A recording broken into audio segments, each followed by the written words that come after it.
Hey viewers, welcome back to our channel. Today, we're pronouncing the name of a character from the world of animated series.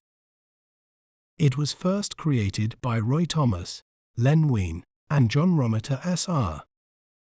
Well, how do we say his name correctly? We may pronounce it as Wolverine, Wolverine, Wol, Fa, Reen, Wolverine.